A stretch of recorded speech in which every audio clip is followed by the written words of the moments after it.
Hiya, I'm here on the Dingle Peninsula in Kerry, and I'm here because one of you, a woman named Claire, said I should come here and meet a man named John Harte, a man of many parts, she says.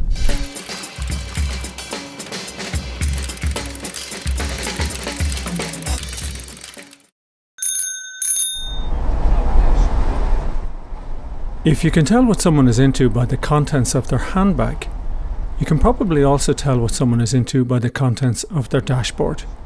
In this case, the driver of the van is an architect, a sailor, and a surfer. There's one other object missing from the dashboard that's an essential part of the driver's life, but that'll appear later. The driver is this man, John Harte. Let's start with his age. What would you say? How old are you? Not a bit.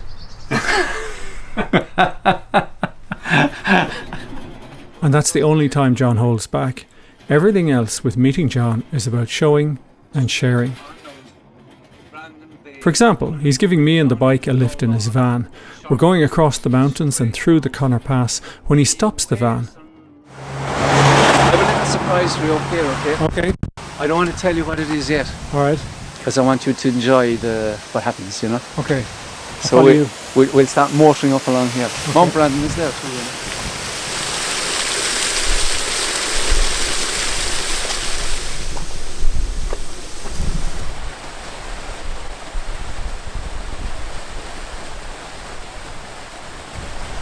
You like this?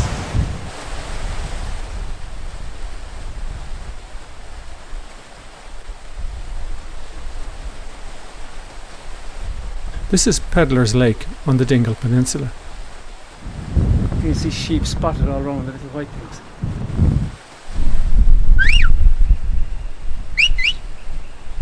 Woo! And that seems to be the thing about John. Nothing is not fascinating. When we got to his house, there are pieces of wood outside that he's salvaged from the seashore. But one of the pieces of wood he uses for exercising. This, what I used to do is traditional Japanese, right? And this is called Zenku Tadachi. It's a forward stance, right? Mm-hmm. And you have to move like, wow.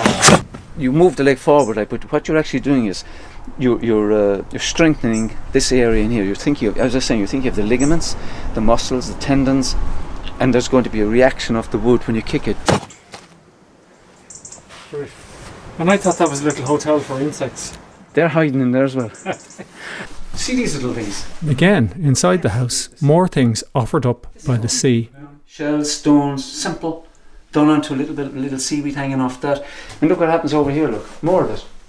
And upstairs, more exercising. This again, as I was saying, like it's a thing below. It's to do as you get older, maybe it's osteoporosis. It keeps you strong. For instance, you see Bruce Lee, he's going to come at me. He's going to bounce out. So what I'm going to try and do is kick and punch. That sort of thing. It's very satisfying. Oh yeah. You're not letting out anger or anything, are you? Oh, it's good for that. You know, you can kick it and you just you get the energy out, the negative. You know, do you understand that? Yeah. It's very healthy. And when you sweat, you're cleansing as well. I do a little thing which I don't see people do, but I do it regularly. I do this. Look, I'm not going. Ooh. I do this a lot. Look. Mm-hmm. It breaks the surface tension of the muscles. Yeah. Another thing I do is this.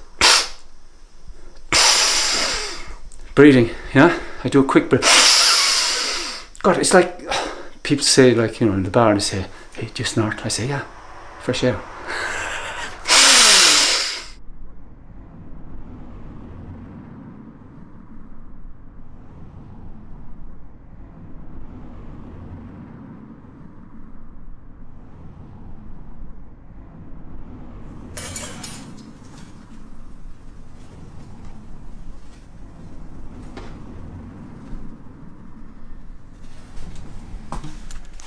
Beautiful flute.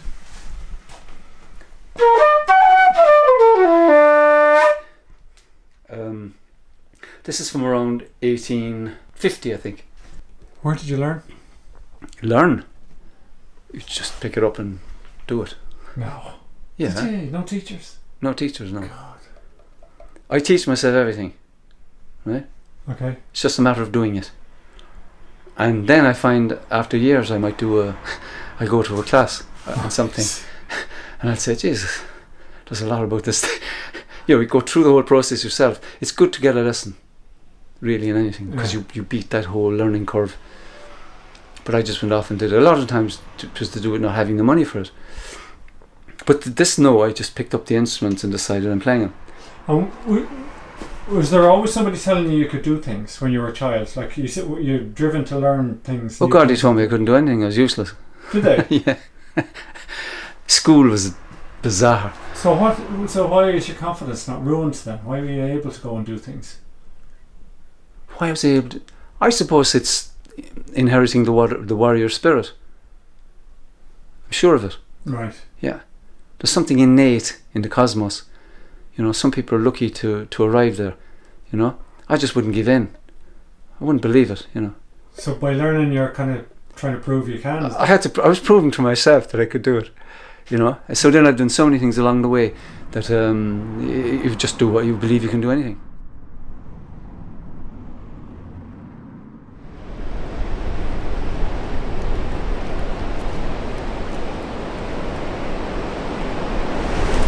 This is a very personal thing. I kissed the sea 3 times.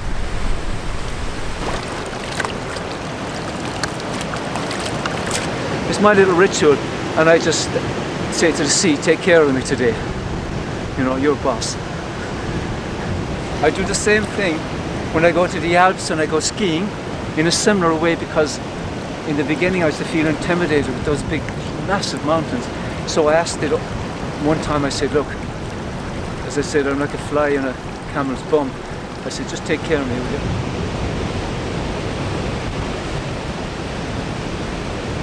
To me, it's spiritual. But it's a very special thing. And what you're getting out of it is this huge energy. Like, imagine the waves pounding in like that. That's solid energy. That's going into your system. There are times when I feel I want to swallow it. The whole ocean.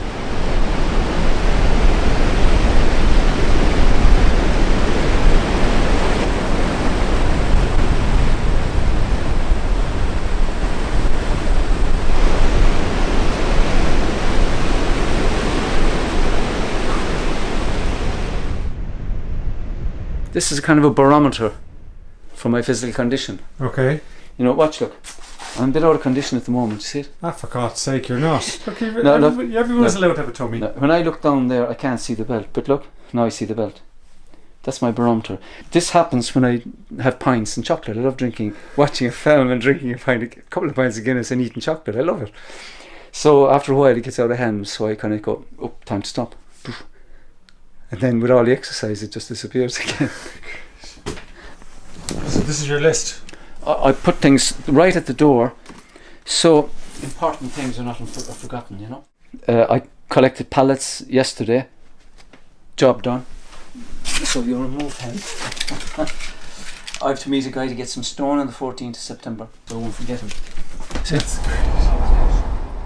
Another trip in the van, and this time further on down the Dingle Peninsula to a couple of John's favourite spots for music. I used to come out here, right, and it's for inspiration, and I would sit there and I would play some tunes, and then I'd sit and listen and just be.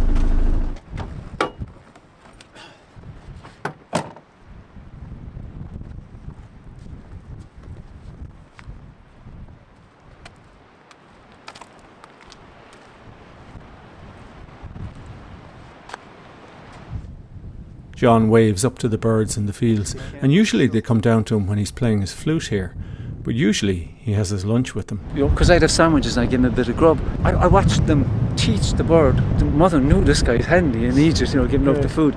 So one day the little one ran over to me and I heard a squawk, and she stopped in her tracks and went back.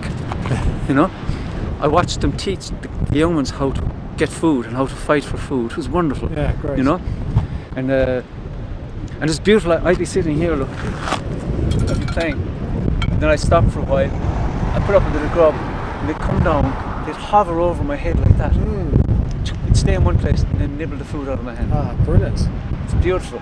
So that's where I watching their flight, that's where I came up with these tunes as well.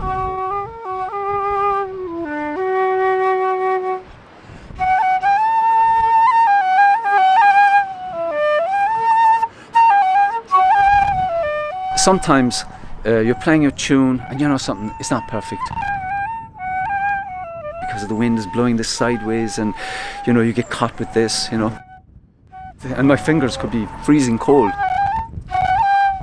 It's not like a studio, but this is out in the nature. It's a very special expression, a very special feeling. Sometimes people come there, they sit and they're overawed with the whole thing. You just keep going. But it's the pure energy, the pure magic, the power of nature, and you're in it. You're right there, you're playing it.